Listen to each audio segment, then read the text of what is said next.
Alors bonjour, à toutes, bienvenue ce matin avec nous. Donc on est ravis, France Travail et l'APEC de pouvoir vous faire, cette première conférence qui va ouvrir un petit peu, ce salon. On est ravis nous d'être ici pour pouvoir vous parler un petit peu, de ce que, quelles pourraient être aujourd'hui les opportunités sur le marché de l'emploi, pour les femmes. Alors avant de commencer, on va peut-être se présenter. Donc moi, je suis Jennifer Simon, je suis consultante entreprise, à l'APEC. Donc, en tant que consultante entreprise, j'accompagne principalement les entreprises dans leurs besoins en recrutement. Donc un peu à l'instar d'un cabinet de recrutement, on va les aider à identifier, les opportunités de poste, les opportunités de recrutement et faire en sorte de mettre en relation les cadres qu'ils recherchent. Alors quand je parle de cadres, c'est cadres et agents de maîtrise. Donc les profils plutôt, voilà, expérimentés qui vont rechercher à être recrutés et faire cette mise en relation entre les cadres qu'on accompagne et puis les entreprises qui recrutent. Je regarde si le micro fonctionne bien. Bonjour à toutes, merci d'être, aussi nombreuses. Moi, je m'appelle Siam Tillero, je suis responsable d'équipe à France Travail Tourcoing. Mon rôle est également, hein, un peu comme Jennifer, de vous proposer, un certain nombre d'opportunités d'emploi, mais également de formation et d'accompagnement aussi dans la création d'entreprise. Donc là, on va vous faire une présentation un peu sur le marché du travail, vous expliquer aussi un petit peu de teasing, heu, comment dire? Les secteurs, les moins qui paraissent un petit peu moins attractifs, mais qui pourrait être extrêmement intéressant, pour des profils cadres ou agents de maîtrise que vous pouvez être. On va commencer? Alors, on va refaire très rapidement une petite présentation de nos 2 structures. Est-ce que tout le monde connaît l'APEC?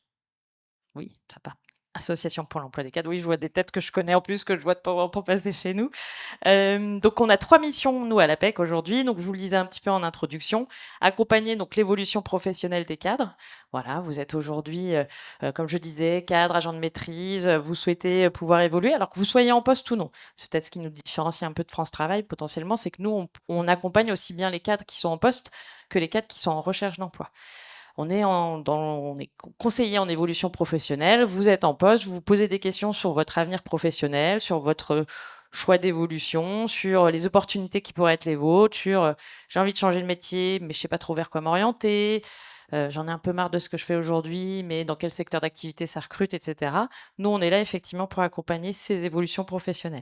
Ça peut être aussi sur de la formation ou sur de l'entrepreneuriat. On est vraiment sur tous les champs de l'évolution professionnelle du collaborateur à partir du moment où il sort d'études, donc dès le jeune diplômé, voire même les étudiants. On accompagne dans la recherche d'alternance, dans la recherche de stage, jusqu'au profil plus expérimenté, on va dire, et qui serait aussi potentiellement en recherche d'évolution professionnelle.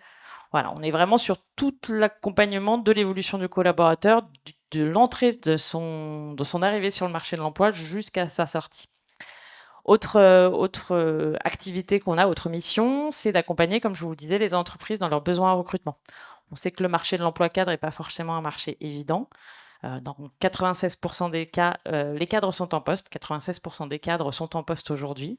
Quand je suis une entreprise, que j'ai un besoin de recrutement, que je suis une TPE-PME, que je suis pas forcément connue sur le marché, que je recherche des profils un peu de niche, c'est pas facile, c'est pas évident. Et en plus, quand je suis TPE-PME, en général, j'ai pas forcément un RH dans ma structure. Et du coup, comment aussi, là, potentiellement, nous, on externalise un petit peu ça pour les aider aussi à recruter, à travailler sur leur attractivité, leur marque employeur, à leur donner à voir aujourd'hui ce que c'est qu'être un manager, comment gérer 5 générations différentes dans l'entreprise, le management intergénérationnel, la génération Z, tout ça, ça doit vous parler un petit peu. Comment, voilà, je maîtrise un petit peu tout ça, quels sont les codes aujourd'hui. Et ça, nous, on vient l'apporter aux entreprises grâce à notre troisième mission, qui est l'Observatoire du marché de l'emploi cadre. On a un espèce de INSEE interne, on va dire ça comme ça, qui nous permet aussi d'avoir des données chiffrées. On va aller interroger les cadres, interroger les entreprises sur savoir un petit peu c'est quoi l'évolution du marché cadre aujourd'hui. Quelles sont les attentes des cadres aujourd'hui? Est-ce que c'est plus une question de rémunération? Est-ce que c'est plus une question de qualité de vie au travail? Est-ce que c'est plus l'intérêt des missions qui vont être les miennes? Dans quelle typologie aujourd'hui d'entreprise j'ai envie de travailler?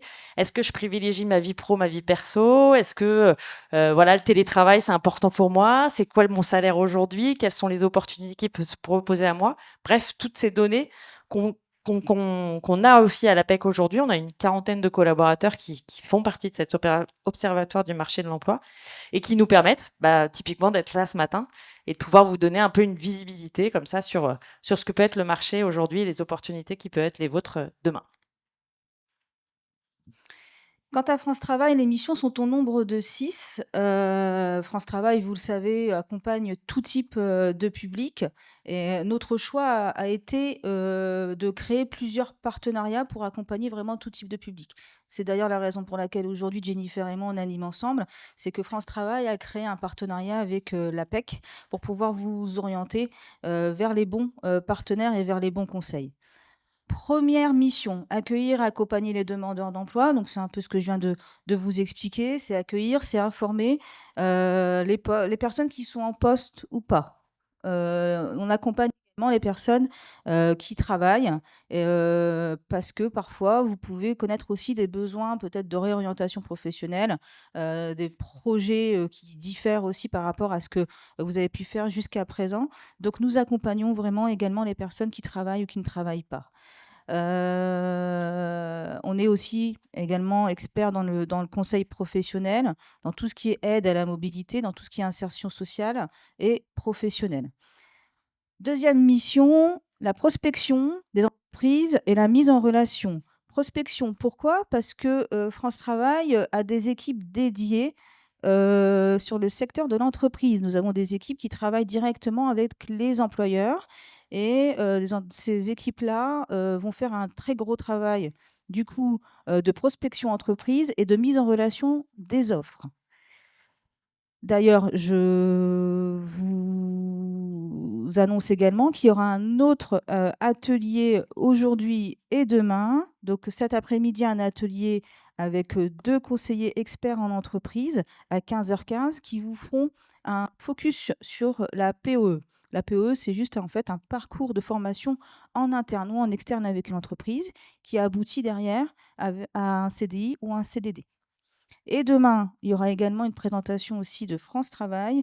Là, par contre, sur l'offre de services France Travail et sur l'immersion professionnelle. Donc, il y aura pareil une double expertise autant placement que entreprise. Et demain, ça sera à 9h15, 9h45, pardon.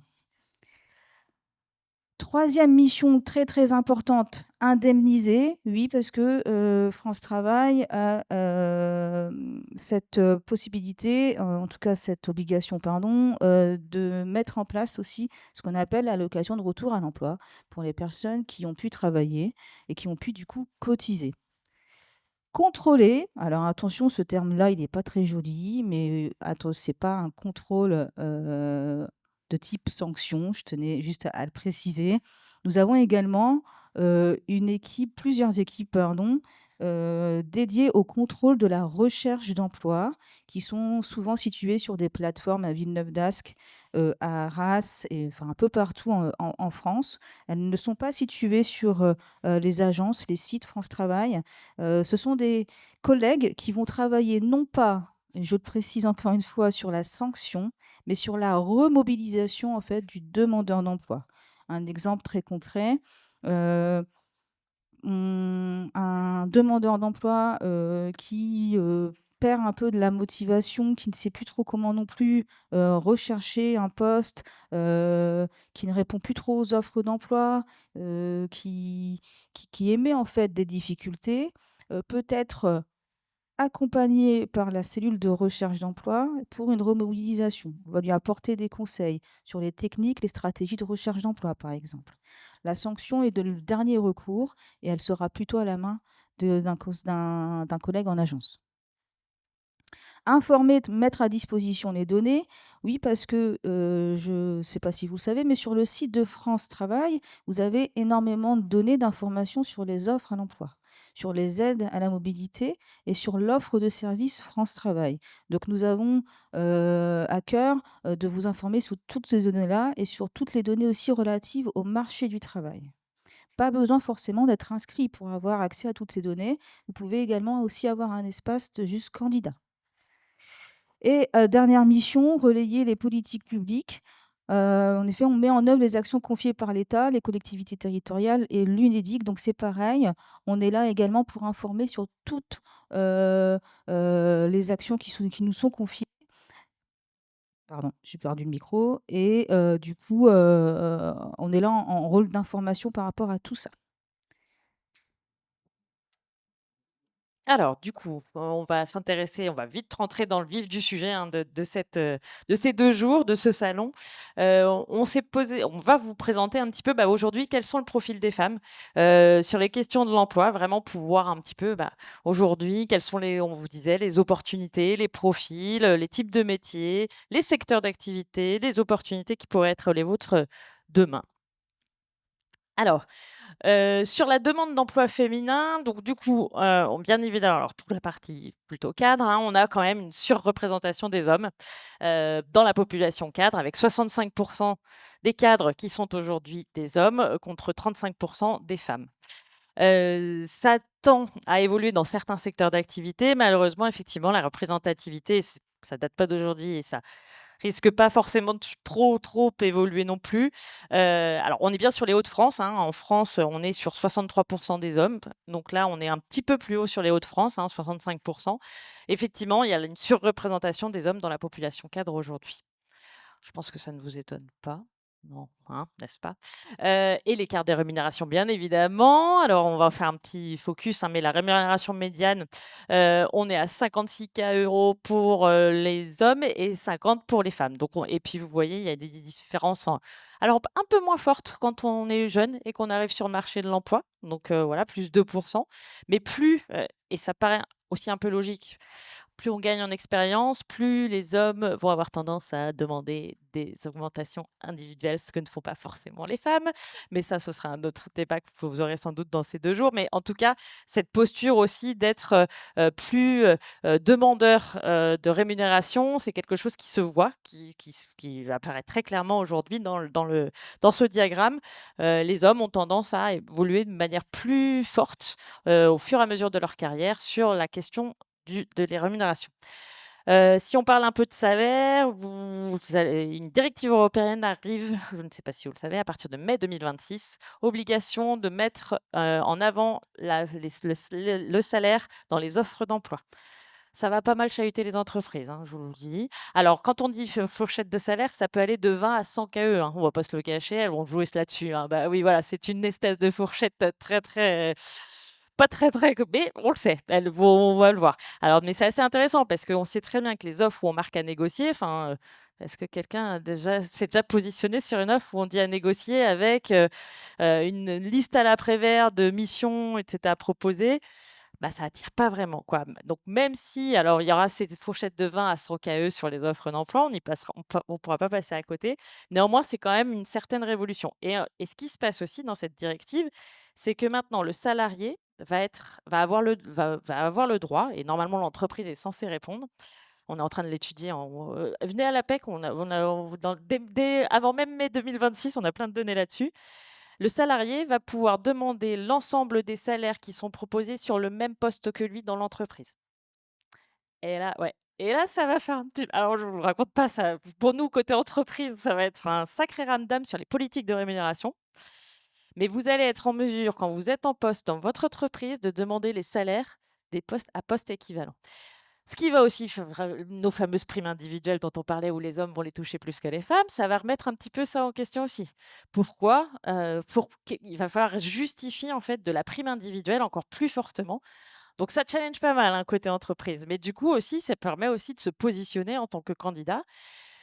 Vous n'aurez plus à donner votre salaire précédent dans les entretiens de recrutement. Vous n'aurez plus à donner les salaires que vous touchez précédemment. Là aussi, plus cette transparence-là se doit d'être celle de l'entreprise, mais plus forcément du candidat. Donc ça va challenger pas mal de choses. On n'y est pas encore, hein, on n'y est pas encore du tout, hein, à l'égalité des salaires. Alors pas avant 2000, je regardais encore 2100. Dans 75 ans, je pense que la plupart d'entre nous ne seront plus sur le marché de l'emploi, mais peut-être pour les générations futures, ça laisse passer un message positif. Mais effectivement, pas avant, ouais, avant 2100, l'égalité des salaires. Mais Voilà, c'est un sujet qui est pris en compte. Alors c'est pris en compte pour l'égalité homme-femme et c'est aussi pris en compte par rapport à la seniorité aussi sur le marché de l'emploi. Aujourd'hui, quand on a plus de 50 ans, c'est très compliqué de retrouver un poste sur le marché de l'emploi. Cette transparence aussi salariale, c'est voulu un effort aussi auprès de ce public-là qui peut trouver des difficultés effectivement à se faire recruter. Sur la partie, demandeur d'emploi, je te Sur laisse la un petit peu partie reprendre. demandeurs d'emploi, quelques chiffres aussi qui sont plutôt explicites. 48 des demandeurs d'emploi, sont, des femmes. Elles sont inscrites en catégorie A, juste pour info. Catégorie A, ce sont les personnes qui sont, disponibles immédiatement, à la recherche d'un emploi à temps plein et qui n'ont pas en fait travaillé, ou en tout cas déclaré de travail ou d'heures de travail sur le mois. D'accord? On le sait aussi, les femmes inscrites sont plus diplômées que les hommes. 66 ont un niveau de formation supérieur au bac contre 55 pour les hommes et 7 femmes sur 10 ont un niveau de qualification employé, moins de la moitié pour les hommes et quand il s'agit des agents de maîtrise, et cadres, 22 contre 26 chez les hommes. Tout ça, signifie donc que, on a plus de femmes, des femmes beaucoup plus diplômées mais moins qualifiées sur le marché du travail. Donc ça rejoint aussi, les propos, portés par Jennifer. Alors, quels sont les métiers recherchés, les répartitions dans l'emploi par secteur? Donc, on vous a fait un petit focus sur ce qu'étaient les domaines d'activité, les métiers recherchés aujourd'hui. On voit bien qu'il y a 4 domaines, hein, 4 grands domaines chez nous enfin, alors sur les Hauts-de-France, hein, qui ressortent, qui sont les métiers les plus recherchés aujourd'hui. Les services à la personne et à la collectivité. Donc ça vous étonne pas, hein, le secteur du santé, du médico-social aussi, hein, fait partie, hein, les services à la personne, c'est des secteurs qui recrutent. Alors là, on n'est plus trop sur que cadre, hein. Oui, je On veux est dire un quel on que soit le c'est niveau, hein. c'est plutôt des données France Travail. D'ailleurs, peut-être ça je vais te le laisser, commenter. Mais on est plutôt, voilà, sur des secteurs, services à la personne et aux collectivités, soins à domicile, ce genre de secteur. Oui, je confirme les 4 grands domaines, là, on est vraiment sur, tout niveau confondu, hein, parce que le service à la personne, en effet, quel que soit, enfin, en général, hein, sur toutes les Hauts-de-France, est le premier secteur, attendu. Support à l'entreprise aussi pour 22. Après suit commerce, vente et grande distribution et finalement tout ce qui est HRT, hôtellerie, restauration et tourisme. Je te laisse continuer sur la Oui, suite. alors sur les 4, du coup, bah, voyez la répartition, hein, qu'on a selon le secteur d'activité. Alors les femmes sont en jaune, les hommes sont en vert. Dans le secteur de la construction, et on fera un petit focus sur ce secteur-là, tout à l'heure, il n'y a que 3 de femmes par rapport à 6 des hommes. Du coup, c'est vrai que ça laisse à penser qu'il y a quand même des opportunités sur ce secteur d'activité. Là où vous êtes le plus représenté et alors, je pense pas que ça vous étonne trop, hein, mais bon, si vous me dites, «Bah, oui, c'est quand même bizarre Jennifer», on aura un petit temps de questions-réponses après, n'hésitez pas, hein. Le service à forte valeur ajoutée, effectivement, les femmes sont plus représentées dans ce secteur d'activité-là, plus que, bah, voyez, dans la construction ou éventuellement l'industrie. Et pourtant, il y a des opportunités et c'est des secteurs qui recrutent énormément et on fera un petit focus juste après. Donc les secteurs d'activité et les métiers qui recrutent. Donc les projets de recrutement par secteur alors c'est petit, hein, mais on va essayer de vous donner un petit peu la visibilité, hein. Alors déjà, moi, je peux vous le dire, le top 10 des familles de métiers qui proposent le plus d'offres d'emploi cadre sur les Hauts-de-France, ça peut peut-être vous intéresser. Sans surprise, le développement informatique. Bah oui, voilà, on est encore en 2025 à chercher des informaticiens, des développeurs web et c'est des secteurs où les femmes ne sont pas forcément extrêmement représentées. Les représentations commerciales et la promotion des ventes, alors oui, on est un petit peu sur un marché en crise, hein, enfin un marché, même je dirais un monde un peu en crise. Néo Oui, c'est chouette, hein. Néanmoins, bah, quand on est une entreprise et qu'on veut vendre, bah, ouais, les forces commerciales, ça reste quand même des éléments encore très recherchés. La qualité également, voilà, c'est des métiers, vous voyez, où finalement on est, plutôt sur des métiers un peu masculins, des secteurs d'activité un petit peu des métiers, oui, des familles de métiers un petit peu masculins. Donc c'est intéressant aussi de voir que ce sont ces 3 là, le top 3 qui sont là. Même les ingénieurs d'affaires, ce sont des métiers en général assez masculins et ça laisse entendre aussi qu'il peut potentiellement y avoir des opportunités pour vous en tant que femme sur ces métiers-là, sur lesquels on va pas forcément. Nous, on est un peu plus concernés en général par ceux qui sont en dessous. Vous voyez, on n'a pas trop RH, communication dans ces métiers-là. On a plus des métiers techniques et aussi parce que c'est notre bassin géographique en Hauts-de-France, hein. Faut pas oublier aussi qu'on a un bassin très industriel, qui fait qu'aujourd'hui, bah, c'est des métiers de ce type-là qui vont être le plus recherchés, dans notre bassin géographique. Si vous voulez d'autres données sur d'autres secteurs d'activité, on a un stand, n'hésitez pas à venir me voir sur d'autres secteurs d'activité, d'autres secteurs géographiques. On a un stand, je peux vous donner les références et puis vous pourrez trouver les informations sur nos sites internet.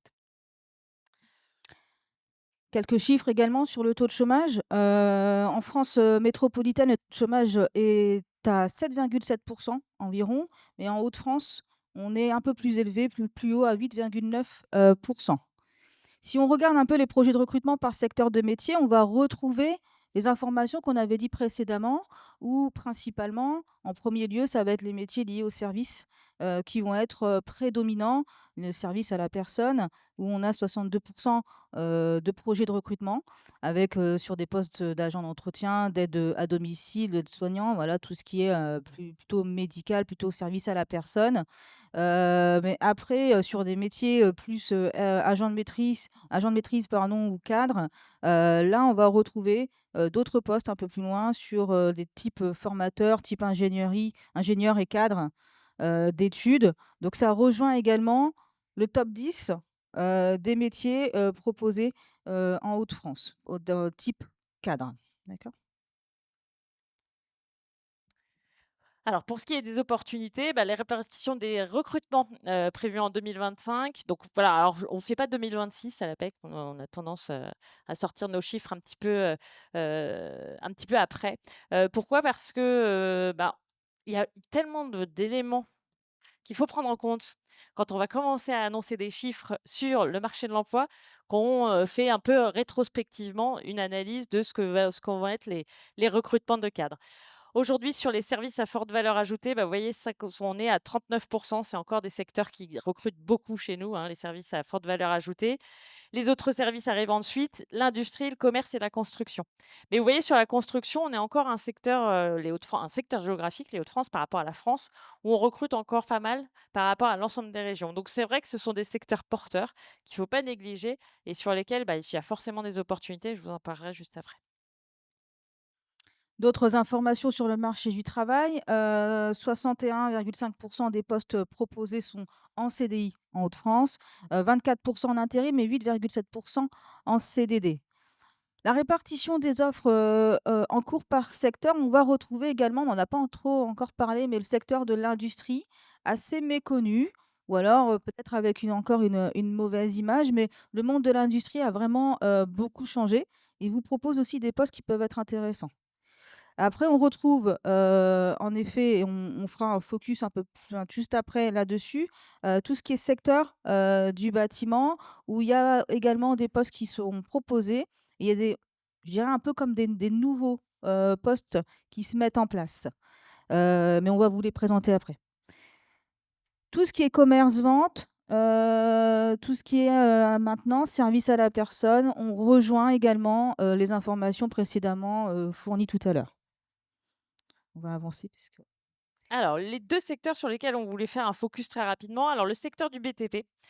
Effectivement, aujourd'hui, bah, dans les Hauts-de-France, les difficultés à recruter se concentrent sur les ingénieurs et les cadres de l'informatique et aussi sur le BTP. Ce qu'on voulait vous enfin, ce dont je voulais vous parler sur le BTP, en tout cas, c'est que c'est vraiment des métiers où là, il y a quasi une égalité de salaire entre les hommes et les femmes. Voire, certaines femmes gagnent mieux leur vie que les hommes sur ce secteur d'activité-là. Je dis ça, je dis rien. En plus, c'est un secteur qui va venir à évoluer extrêmement vite. On a fait alors je vous disais qu'on faisait plutôt du rétrospectif, mais on se fait aussi du prospectif à l'APEC.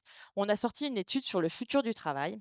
Quels seront les métiers, porteurs en 2030-2040, les nouveaux métiers qui vont arriver? Le secteur du BTP avec le choc écologique qui va être de changer tous les éléments de climatisation, parce qu'il va faire trop chaud, trop froid, parce qu'on va vouloir avoir des bâtiments respectueux de certaines normes environnementales qui vont devenir des normes réglementaires.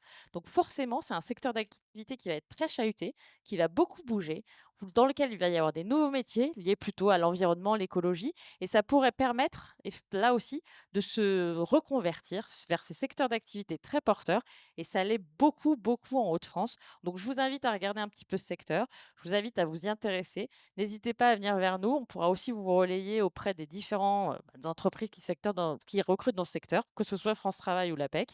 Et là aussi, il y a des opportunités, donc vraiment, n'hésitez pas. juste nos stands sont l'un à côté de l'autre. Oui, on n'est pas trop loin. Mmh. On s'aime bien. Donc je vous fais un vraiment, bah, voilà, je vous le disais, hein, les salaires nets moyens des femmes est supérieur de 14,7 à celui des hommes. Je vous le disais, c'est un secteur où potentiellement, alors il y a pas que le salaire, hein, qui est important, hein, mais bien évidemment, c'est quand même un petit nerf de 3 éléments qui vont attirer un cadre aujourd'hui: le salaire, la qualité de vie au travail et l'intérêt des missions. Donc c'est le top 3 aujourd'hui quand vous changez d'entreprise, c'est ce que vous allez regarder en premier. D'où l'intérêt de mettre les salaires dans les offres d'emploi. Bon ça, on a encore du travail, hein, auprès des entreprises, mais on y vient petit à petit. Pas toujours simple, mais on y vient. Donc n'hésitez pas effectivement à vous intéresser à ce secteur. C'est vraiment un secteur porteur. Je le dis et je le redis, mais le secteur du BTP, il y a vraiment de belles opportunités. Le secteur de l'informatique, je vous ai parlé de choc écologique. Il y a aussi le choc informatique. L'arrivée des robots. On parlait des secteurs de soins. Aujourd'hui, on a des robots qui vont être en capacité de soulever des patients, de prendre les tensions. Donc ça va faire évoluer aussi le métier de certaines personnes. Et du coup, bah, peut-être de devenir manager de robots. Alors, je le dis comme ça, c'est pas très joli, mais il y aura un poste comme ça, je peux vous l'assurer. On voit en Chine aussi, les jeunes veulent faire des études. On parlait d'études longues. Aujourd'hui, les jeunes ne veulent plus être ouvriers. C'est un métier qui est un petit peu décrié. Ils sont en train de tout robotiser. Et la Chine, en général, bon, ils ont des bonnes et des mauvaises choses, mais c'est vrai que c'est un modèle sur certaines évolutions. On peut regarder un peu ce qu'ils font. Ça vient souvent ensuite en Europe. Donc c'est vrai que là aussi, de se dire que tout va être robotisé, il va y avoir des opportunités dans le secteur de l'informatique.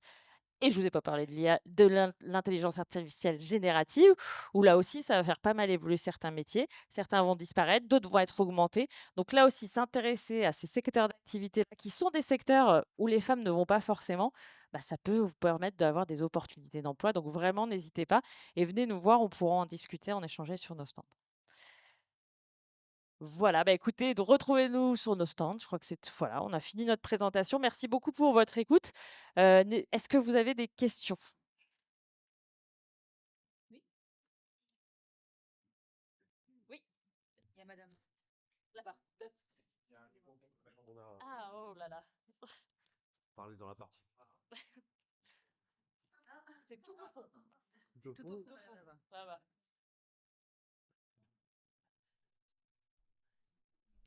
C'est par là? On entend? Parfait. Oui, bonjour. Bonjour. Bonjour. Merci pour la présentation. Moi, ça concerne la slide des opportunités en Hauts-de-France. Donc, tout à l'heure, vous avez évoqué dans les domaines avec le plus, d'offres, donc les opportunités en Hauts-de-France. La slide juste avant, s'il vous plaît. Celle-ci? Celle-ci, oui, parfait. OK. Donc, là, dans le top 10, on voit, process, méthode et industrialisation. Est-ce que c'est possible de nous en dire un petit peu plus, par exemple, concrètement, sur un type de Alors, poste c'est de tous les domaine? ingénieurs process, méthode et industrialisation.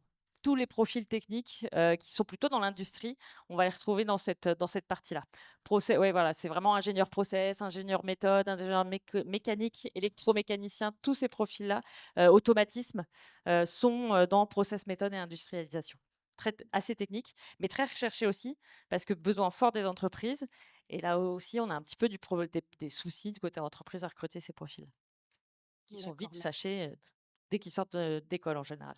donc ça sera plutôt, un poste en usine ou plutôt en bureau? Plutôt en industrie ou bureau d'études. Ça va Bureau être d'études, industrie ou d'accord. bureau d'études dans ces cas-là. D'accord, ça marche. Merci beaucoup. Je vous en prie. Je pense que madame avait une question. C'est pour qui? C'est pour madame devant. Madame devant? Hop.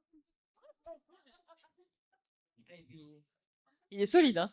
J'ai fait pour ça. Très beau lancer, madame, bravo. Bonjour. Bonjour. Dans une des slides, je sais plus, c'était une précédente aussi, vous avez noté service à forte valeur ajoutée. Est-ce que vous pouvez nous l'expliquer et amener un peu plus d'infos sur ce que vous mettez derrière, s'il vous plaît? Bien sûr. Alors les services à valeur ajoutée, ça va être tous les services, dédiés, alors ça va être enfin, c'est tout ce que la grande distribution. En général, ouais, voilà, c'est la grande distribution. Ça va être tout ce qui va être lié, alors un peu à l'informatique aussi, hein. Derrière, on met les responsables administration des ventes, tout ce qui va être, oui, voilà, tous les postes qui vont être liés au service aussi à la personne. Chez nous, au service, à forte valeur ajoutée, c'est assez global. Ça intègre pas mal de services. Je pense comme chez France Travail, hein, quand on parle de services à forte valeur ajoutée, on est vraiment sur et les services à la personne et les services à la grande distribution, et puis Tout et ce informatique. Ouais, tout ce qui est en lien aussi avec le public, en fait, tout ce qui est en lien avec les personnes, le relationnel. Merci. Le tour. Est-ce qu'il y a d'autres questions? Alors une dernière et ensuite on va conclure puisqu'il y aura l'autre, intervention qui va se faire, mais n'hésitez pas à venir nous voir sur les stands. Oui, Bonjour. bonjour. Bonjour. Par rapport au secteur du BTP et de l'informatique, pour les reconversions, il va falloir faire une formation ou comment ça se passe si on veut faire une reconversion? Alors là, je me tourne vers ma Ouais, collègue j'ai qui j'ai va vous vu parler de j'ai très vu le rapidement regard de Jennifer. En de effet, la alors, préparation opérationnelle à l'emploi. il y a cette possibilité-là, en effet, de la préparation opérationnelle à l'emploi. C'est ce dont je vous parlais tout à l'heure. Donc, ce sont des formations. En effet, si vous n'êtes pas du tout dans le secteur du bâtiment, il va falloir repenser à une reconversion et du coup à une formation. Il y a plusieurs possibilités de formation. Il y a la POE, où il va y avoir un atelier tout à l'heure à 15h45. La POE consiste en fait à une préparation opérationnelle à l'emploi. C'est une formation en interne ou en externe en accord avec l'employeur. Cette formation-là va vous permettre d'acquérir en fait les différentes compétences, parfois une formation certifiante ou qualifiante, et surtout derrière, un emploi derrière avec ce même employeur. Il y a également un type de formation, de financement de formation, les aides individuelles à la formation. Donc là, France Travail, du coup, vous paiera la formation une fois que le projet de formation est vraiment bien validé. Et il y a l'autre également financement de formation, qui est le CPF. Si vous avez encore sur votre compte personnel de formation un montant, vous allez pouvoir l'utiliser aussi pour mettre en place votre formation. D'accord, merci. Eh ben, merci à toutes. Merci d'être présentes ce matin. N'hésitez pas à venir voir nos stands. On Oui. répondra à toutes vos questions. On est là pour ça. On est là sur les 2 jours, hein. Donc Voilà, n'hésitez merci pas. beaucoup. Merci Bonne journée à beaucoup. toutes. Merci.